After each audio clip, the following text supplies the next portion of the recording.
listening to an inside look with North America's top 50 site consultants.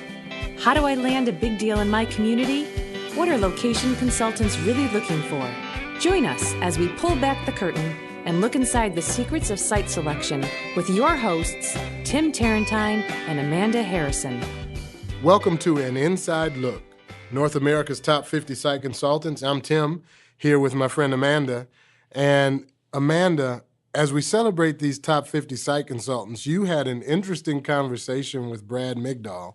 He's with Transwestern, and his story is amazing, right? It is amazing. You guys are going to love hearing from Brad today. He is the executive managing director at Transwestern, like Tim said.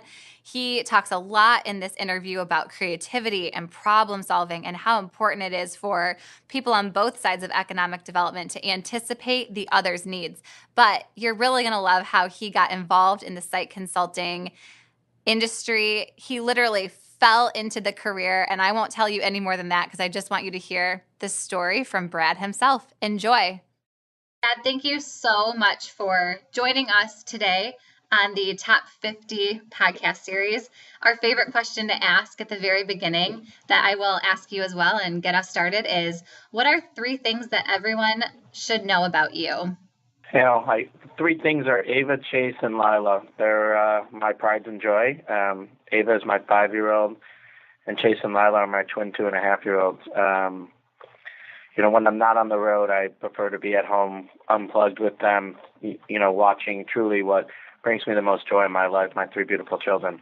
And not to mention I have an also wonderful wife as well that is supportive of everything I do and takes care of them while I'm on the road doing projects. But in reality, that's really But those are the 3 most important things. But just on a side note, I'm a diehard sports fan for all Detroit sports and the University of Wisconsin. So the last couple of days have been kind of a little trying for me at Wisconsin, losing to Ohio State in the Big Ten championship game. And obviously then losing our coach right thereafter. And I grew up in the Detroit, Michigan area, and now I live in Chicago. Excellent. Well, those are all good things to know about you and gives us a little bit of a better idea of who we're chatting with today. So thank you. How did you get to Chicago, and how did you really get involved in site selection? But you know what, actually, before we go there, maybe you can answer this because this is a little unique. What sets your role in site selection with Transwestern apart from maybe other site selectors in the industry, and maybe then you can tell us kind of how you got to where you are? I think that my team at Transwestern is more like a family. We work hand in hand to try to figure out what's the best solution for the client. My partners in Transwestern on the real estate side have come to understand that real estate is not the catalyst to the transaction. It's the business strategy as a whole. And they've understood that working together provides the best solution to the customer.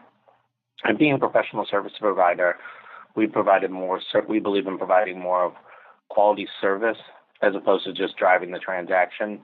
So I've seen a lot in my career with, doing this for a long period of time, but we've gone so far upstream at Transwestern, and by allowing me to get in front of clients that they've had lifelong relationships here, we've been able to be successful in providing an ultimate value to the client to picking the right location to be located. Great. And then how did you get involved in site selection? I really was never supposed to be a site selector. My background in education is I'm a tax attorney, and I spent some time working. I got a law degree, and then I have I was called an LLM in taxation from Boston University. And while I was there, I interned in the litigation bureau for the Massachusetts Department of Revenue. And during that time period, I had the opportunity to litigate cases against 4 of the big 4 of the current big 4 and one of the former big 5, and had the opportunity to develop relationships. And because I saw that their ability to be in that space, I wanted to go work at a accounting firm. So as I was interviewing with the accounting firms, I ended up finding myself gravitating more towards the accounting firms, and I ended up being hired by Deloitte to do state tax controversy work. On the first day of my job, it was a cold December day, and one of the people on the site selection team that was getting ready to do a project actually slipped and fell and broke his hip. Oh, no. So they needed someone that was good at taking notes and understood tax codes and had a little bit of a formal negotiation background. So I got staffed on a project to do site selection for something that I had no idea what I was doing. And after doing that for about 3 or 4 months on that project, I never went back to tax controversy work. I found it to be the most entertaining, enlightening, and challenging type of business. And over the last, I think 10 or 11 years, I've learned so much more from then than I've learned now. But it was kind of by chance. You don't go to school, you don't wake up one morning and go to school and say, I want to get into site selection. I think that anyone that's in the economic development or site selection found a unique way to get in here, but God, are we lucky to be a part of this field. Yeah, absolutely. That's a great story. I mean, that's a really unique way that you could almost say you literally fell into it, although it wasn't you falling. I don't want to make light of it, but it really is kind of ironic. So now that you're in this role and you've been in the field for several years, and you seem to love it, how do you define success for both yourself personally and then for your organization in general? Success to me is repeat business for the organization.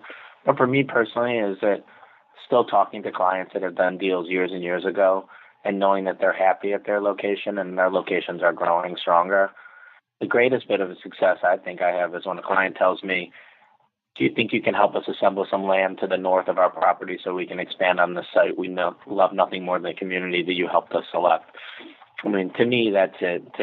To developing personal relationships with my client, to continuing relationships over time. Those are the successes that I've developed. I mean, my clients, throughout this process, when you spend a lot of time with them, you hope that they become your friends. And I feel that I've developed a lot of great relationships with my clients throughout the time. And the reason that I think that creates success is because it just builds a bond and a long-term relationship. And my goal is to, from strategy to implementation, to figure out the strategy, to execute that strategy, and to make sure that it's a long-term and lasting relationship. And, as I talk to economic developers around the country, the reason that I believe that having a relationship with them is extremely important is because I want them to develop that relationship with my client as well, too. And a relationship of trust with an economic developer knows that I'm going to be able to put my clients in the hands of someone that I trust that's hopefully going to build that relationship. Because my belief is that economic developers' goal is once you win the transaction and you win the site, the real part of your job begins, because it's building and developing that trust that you're going to help that company grow there for a long period of time. Absolutely. In addition to the relationship piece, which is so key and important in this business, what are some of the other strategies or maybe certain assets in communities that are really most catching your attention these days and the attention of your clients? I mean, obviously, it goes without saying that labor is the most important. I think everybody is aware of that. I find every major publication talks about it, but labor obviously is driving, but what are you doing to improve the labor is really important as well, too. Meaning, how are your technical colleges and what type of skills are in the high school students and the college graduates that are coming back to your community? And obviously it depends on project by project. But, the biggest thing that I like to hear from communities is they don't say the word can't. I think can't is such a negative word. Whether you really can't do it is not something, but you're going to try. I think, governmental entities sometimes, just try to figure out how they can't do it as opposed to how they can. And when you see communities that are working to try to be creative and figure out how to solve problems and be prepared and act like a business, those are the secrets of success. Absolutely. I love hearing you say things like creativity and problem solving. I think that is absolutely key in having success today. Well, I mean, when you think about it, I mean, in the reality, if you think about what a site selector is a management consultant. And if you go back to what McKinsey and Company started over 100 years for management consulting was problem-solving solutions. At the end of the day, really what a site selector is trying to do is solve a problem for a company, whether it's a problem in that they need excess capacity, they have excess capacity, or they need more capacity, they need the right labor force, they want to expand. We're solving a problem for them. And at the end of the day, they need everyone to help solve their problem for them. So creativity and problem solving is really what's driving the future of site selection. Yeah, absolutely. Thank you for breaking that down in just such simple terms. It's such a simple way of looking at it, but really it gets to the core of what we're trying to do here. In closing, if you could tell a room full of economic developers one thing and one thing only, what would that be? Most importantly, try to sit in the shoes of the company and the site selector. I think that everyone works so hard to try, but never really thinks about what the other side's going through. Well, before I write an RFI, before I go on a site tour, before I do community due diligence, the biggest thing that I ever try to do is put myself in a economic developer's shoes, because I really want to know how they're going to respond and how they're going to think about it and how I can make it easier for them to understand what I'm asking. Because this is a collaborative process. And I think that everybody runs and doesn't look at the right items and handle the right items because they don't view it from the other side's point of view. When I went to law school, when you were litigating, the key that they teach you in litigation was always to think about what the other side is going to answer when you're questioning a witness. So what I try to do is always think about how the community is going to answer. Granted, I need the data from them and I need the information that's going to be there, but I try to predict what they're going to tell me, where I think they're going to put the sites, which sites they're going to recommend, what I think they're going to say about their labor force based on publicly available information. Because what I want them to do is think about how it's going to apply to my client, because then I know they're really thinking and they're really trying. So that shows a lot that the community is progressive and, thinking and proactively trying to recruit this company. Well, great advice for everyone listening. Thank you so much. That piece of kind of switching perspectives and then anticipating what the other person on the other side of the table needs or is thinking is great insight that we can all kind of put into practice right away. So, Brad, thank you so much for taking a few minutes to talk with us and sharing all of this knowledge that you have developed over the years.